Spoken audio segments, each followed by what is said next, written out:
ಹಳೆಯ ಚಿನ್ನದ ಒಡವೆನ ಅಧಿಕ ಬೆಲೆಗೆ ಮಾರಬೇಕೆ? ಅಂದ್ರೆ ಆಟಿಕಾಗೆ ಕಾಲ್ ಮಾಡಿ 8880 ಅಟ್ಟಿಕಾ ಗೋಲ್ಡ್ ಕಂಪನಿ. ಮತ್ತು ಏನು ಈಗೇನು ಖರೀಫ್ ಸೀಸನ್ ಒಳಗೆ ಬೆಳೆದಿರೋ ಬೆಳೆಗಳು ಕಾಪಾಡಬೇಕು ಅಂತ ಮೊನ್ನೆ ಸರ್ಕಾರ ತೀರ್ಮಾನ ಮಾಡಿ ಒಂದಿಷ್ಟು ಕಾಲುವೆವರೆಗೂ ನೀರು ಬಿಟ್ಟಿದ್ದಾರೆ. ಹೌದು, ಅದು ಒಂದು 7-8 TMC ಆಗುತ್ತೆ. ಅಲ್ಲಿಗೆ ಏನಾಗೋಯ್ತು, 87-88 TMC ನೀರು ನಮ್ಗೆ ಬೇಕೇ ಬೇಕು. ಈಗಿರೋದು ಅಷ್ಟೇ. ನಿನ್ನೆ ಪ್ರಕಾರ ನಮ್ಮಲ್ಲಿ 88.357 TMC ನೀರಿದೆ. ಅದು ಡೆಡ್ ಸ್ಟೋರೇಜ್ ತೆಗೆದುಬಿಡಿ 15 TMC. ಕರೆಕ್ಟು. ನಮಗೆ ನೀರಿಗೆ ಕೊರತೆ ಬರುತ್ತೆ ಕುಡಿಯೋ ನೀರಿಗೆ. ಅದಕ್ಕೆ ನಾವು ಅವ್ರಿಗೆ ಹೇಳ್ಬೇಕು, CWMA CWRC ನಿಮ್ಮ ಮೇಲೆ ನಾವು ಚಾರ್ಜ್ ಮಾಡ್ತೀವಿ. ಈಗೇನ ಈ ನೀರನ್ನ ವಾಪಸ್ ತಕ್ಕೊಳ್ದೆ ಹೋದ್ರೆ ಇಷ್ಟು ನೀರು ಬಿಡು ಅಂತ ನಮ್ಮಿಂದ ಬಿಡಿಸಿದ್ರೆ ನೀವು CWDT ಆದೇಶನ ಉಲ್ಲಂಘನೆ ಮಾಡ್ದಾಗ ಆಗತ್ತೆ, ಸುಪ್ರೀಂ ಕೋರ್ಟ್ ಆದೇಶ ಉಲ್ಲಂಘನೆ ಮಾಡ್ದಂಗೆ ಆಗತ್ತೆ. ನಾವು ನಿಮ್ಗೆ ಎಚ್ಚರಿಕೆ ಕೊಟ್ಟರು ನಮ್ಮ ಮೇಲೆ ನೀವು ದಬ್ಬಾಳಿಕೆ ಮಾಡ್ತಾ ಇದ್ದೀರಾ, ನೀವು ತಮಿಳುನಾಡು ಪರವಾಗಿದ್ದೀರಾ, ನಿಮ್ಗೇನು ಡ್ಯೂಟೀಸ್ ಅಂಡ್ ರೆಸ್ಪಾನ್ಸಿಬಿಲಿಟಿ ಹಾಕಿದಾರೋ ಅದನ್ನ ನೀವು ನಿರ್ವಹಿಸ್ತೀರಾ, ನಿಮ್ಮ ಮೇಲೆ ಚಾರ್ಜ್ ಮಾಡ್ಬೇಕಾಗತ್ತೆ, ನಿಮ್ಮನ್ನ ಕಟಕಟೆಯಲ್ಲಿ ನಿಲ್ಲಿಸ್ತೀವಿ ಅಂತ ಹೇಳ್ಬೇಕಾಗತ್ತೆ. ಸೊ ಅದೊಂದೇ ಈಗ ನಮ್ಮ ಮುಂದೆ ಇರುವಂತ ಮಾರ್ಗ. ಹೌದು, ಈಗ ನಾವು ಸುಪ್ರೀಂ ಕೋರ್ಟ್ ಹೋಗಿ ಅವ್ರನ್ನ ಕೇಳಬೇಕು, ಸ್ವಾಮಿ ಈ ಪ್ಯಾರಾ 25 ದಯವಿಟ್ಟು ಓದಿ ನೀವೇ ಅರ್ಥ ಮಾಡ್ಕೊಂಡು CWMAಗೆ ಹೇಳಿಪ್ಪ. ನೀವು ನಾವು ಅರ್ಥ ಮಾಡ್ಕೊಂಡಿದ್ರೆ ಸರಿನಾ, ಅವ್ರು ಅರ್ಥ ಮಾಡ್ಕೊಂಡಿದ್ರೆ ಸರಿನಾ, ದಯವಿಟ್ಟು ಕ್ಲಾರಿಫಿಕೇಶನ್ ಕೊಡಿ. ಅಲ್ಲಿವರೆಗೂ ಈ ನೀರು ಬಿಡೋದು ನಿಲ್ಲಿಸಿ. ನಾವು ಮೇಲಿನ ದೇಶ, ನಾವು ಯಾವಾಗ ಬೇಕಾದ್ರೂ ನೀರು ಬಿಟ್ಟು ಕೆಳಗೆ ಹೋಗುತ್ತೆ. ಕೆಳಗೆ ಬಿಟ್ಟ ಮೇಲೆ ನಮ್ಮ ಮೇಲೆ ಬರೋಲ್ಲ. ದಯವಿಟ್ಟು ಇದನ್ನ ಅರ್ಥ ಮಾಡ್ಕೊಳ್ಳಿ. ಕುಡಿಯೋ ನೀರಿಗೆ ನಾವು ಕೇಳ್ತಾ ಇರೋದು, ನೀವು ಕೊಟ್ಟಿದ್ದೀರಾ ಕುಡಿಯೋ ನೀರು, ಟ್ರಿಬ್ಯುನಲ್ ಕೊಟ್ಟಿರಲಿಲ್ಲ, ಹಾಗಾಗಿ ನಿಮ್ಮನ್ನು ಕೇಳ್ತಾ ಇದ್ದೀವಿ ಅಂತ ಕೇಳಬೇಕು. Correct sir. Yes sir thank you so much Guarantee News ಜೊತೆಗೆ ಮಾತನಾಡಿದ್ದಕ್ಕೆ. ಇದು ನೀರಾವರಿ ತಜ್ಞರಾಗಿರುವಂಥ ಕ್ಯಾಪ್ಟನ್ ರಾಜಾರಾವ್ ಅವರು ಹೇಳ್ತಾ ಇರುವಂಥ ಮಾತು.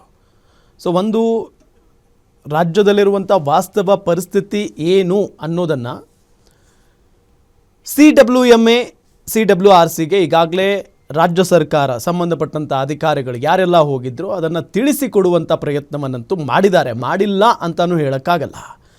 ನೋಡಿ, ಇವತ್ತು CWMA ಎದುರು ನಮ್ಮ ರಾಜ್ಯದ ಅಧಿಕಾರಿಗಳು ಒಂದಿಷ್ಟು ಪಾಯಿಂಟ್ಸ್ ಹೇಳಿದ್ದಾರೆ.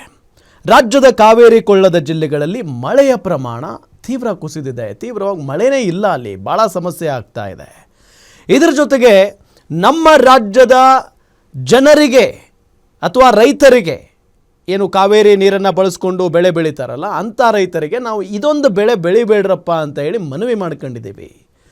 ನಮ್ಮ ರೈತರೇ ಬೆಳೆ ಬೆಳೀತಾ ಇಲ್ಲ, ಕುಡಿಯೋದಕ್ಕೆ ನೀರು ಬೇಕು ಅನ್ನೋ ಕಾರಣಕ್ಕೆ ನಾವು ನಮ್ಮ ರೈತರಿಗೆ ಬೆಳೆ ಬೆಳೆಯೋದಕ್ಕೆ ಹೋಗ್ಬೇಡ್ರಪ್ಪ ಇದೊಂದು ಸಾರಿ ಅಂತ ಮನವಿ ಮಾಡ್ಕೊಂಡ್ರೆ, ತಮಿಳುನಾಡಿನವರು ಬೆಳೆ ಬೆಳೆಯೋದಕ್ಕೆ ನೀರು ಕೇಳ್ತಾ ಇದ್ದಾರೆ, ನಾವು ಕುಡಿಯೋದಕ್ಕೆ ನೀರು ಉಳಿಸ್ಕೊಳ್ತಾ ಇದ್ದೀವಿ. ಇದನ್ನು ಮನದಟ್ಟು ಮಾಡಿಕೊಡುವಲ್ಲಿ ನಮ್ಮ ಅಧಿಕಾರಿಗಳು ಯಶಸ್ವಿ ಆಗಿದ್ದಾರೆ. ಬಟ್ ಅದನ್ನು ಅರ್ಥ ಮಾಡ್ಕೊಳ್ತಾ ಇಲ್ಲ CWMA ಅಧಿಕಾರಿಗಳು. ತಮಿಳುನಾಡು ಪದೇ ಪದೇ ನೀರನ್ನು ಕೇಳ್ತಾ ಇರೋದನ್ನು ನಿಯಂತ್ರಿಸಬೇಕು ಅನ್ನೋ ನಿಟ್ಟಿನಲ್ಲೂ ಕೂಡ ಮನವಿಯನ್ನು ಮಾಡ್ಕೊಂಡಿದ್ದಾರೆ ನಮ್ಮ ಅಧಿಕಾರಿಗಳು ಇವತ್ತು. ಬಟ್ ಏನೇ ಅರ್ಥ ಮಾಡಿಸುವಂಥ ಪ್ರಯತ್ನವನ್ನು ಮಾಡಿದರೂ ಕೂಡ CWMA ಕೂಡ ಮತ್ತೆ ತಮಿಳುನಾಡಿನ ಪರವಾಗಿಯೇ ಇಲ್ಲಿ ತೀರ್ಪನ್ನು ಕೊಟ್ಟಿರೋದು. ಇದನ್ನು ಈ ರೀತಿಯಾಗಿ ಮಾಡಿಬಿಟ್ರೆ ಕರ್ನಾಟಕದ ಜನರಿಗೆ, ಕಾವೇರಿ ನೀರನ್ನೇ ಅವಲಂಬಿಸಿಕೊಂಡಿರುವಂಥ ಜನರಿಗೆ ಭಾಳ ಅನ್ಯಾಯ ಆಗಿ ಹೋಗ್ಬಿಡುತ್ತೆ. ಇನ್ನು ತಮಿಳುನಾಡಿಗೆ ಮತ್ತೆ ನೀರು ಬಿಡೋದಕ್ಕೆ CWRC ಶಿಫಾರಸು ಹಿನ್ನೆಲೆ ಮಂಡ್ಯದಲ್ಲಿ ರೈತರು ಸಿಡಿದೆದ್ದಿದ್ದು ಈ ಶಿಫಾರಸು ಮರಣ ಶಾಸನವಾಗಿದೆ ಅಂತ ಆಕ್ರೋಶವನ್ನು ವ್ಯಕ್ತಪಡಿಸಿದ್ದಾರೆ. ತಿಳುವಳಿಕೆ ಇಲ್ಲದವರು ಮಾಡುವಂತೆ ಆದೇಶ ಮಾಡಿರುವ ಕಾರಣ CWMAನವರು CWRC ಶಿಫಾರಸನ್ನು ಅಮಾನತಿನಲ್ಲಿಡಬೇಕು. ತಮಿಳುನಾಡಿಗೆ ನೀರು ಬಿಟ್ಟರೆ ರಾಜ್ಯದ ಜನರು ಏನು ಮಾಡಬೇಕು? ಯಾವುದೇ ಕಾರಣಕ್ಕೂ ತಮಿಳುನಾಡಿಗೆ ನೀರು ಹರಿಸದೆ ರಾಜ್ಯದ ರೈತರ ಹಿತವನ್ನು CM DKಶಿ ಅವರು ಕಾಪಾಡಬೇಕು ಅಂತ ಆಗ್ರಹಿಸಿ ರಸ್ತೆಗೆ ಅಡ್ಡಲಾಗಿ ಮಲಗಿ ವಿವಿಧ ಕನ್ನಡ ಪರ ಸಂಘಟನೆಗಳು ಹಾಗೂ ರೈತರು ಪ್ರತಿಭಟನೆಯನ್ನು ನಡೆಸಿದ್ದಾರೆ. ಇವತ್ತು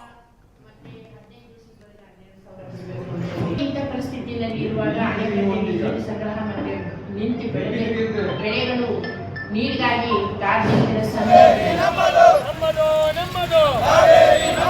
ರೈತಪರ ಹೋರಾಟಕ್ಕೆ ಆತ್ಮೀಯ ಬಂಧುಗಳೇ, ಇವತ್ತು ಈಗ ಏನು ಕಾವೇರಿ ತೀರ್ಮಾನ ಕೊಟ್ಟಿದೆ. ತಮಿಳುನಾಡಿಗೆ ಇವತ್ತಿಂದ 12,000 ಕ್ಯೂಸೆಕ್ 1 TMC ಅಲ್ಲಿಗೆ ಈಗ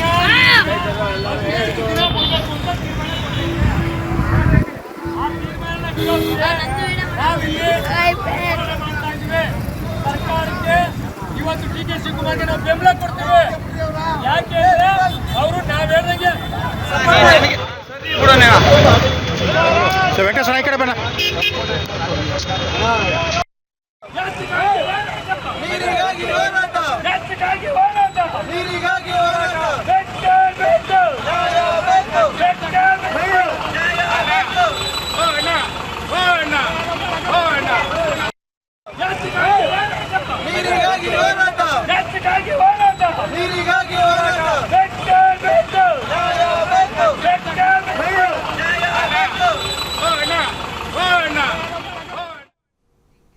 ಈ ಹೋರಾಟ ನಿಲ್ಲಲ್ಲ, ಇನ್ನೂ ದೊಡ್ಡ ಮಟ್ಟದಲ್ಲಿ ನಡೆಯಲಿದೆ. ಇದು ಕಾವೇರಿ ನೀರು ಹಂಚಿಕೆ ವಿಚಾರದಲ್ಲಿ ರಾಜ್ಯಕ್ಕೆ ಪ್ರತಿ ಬಾರಿಯೂ ಹಿನ್ನಡೆ ಆಗ್ತಾ ಇದೆ.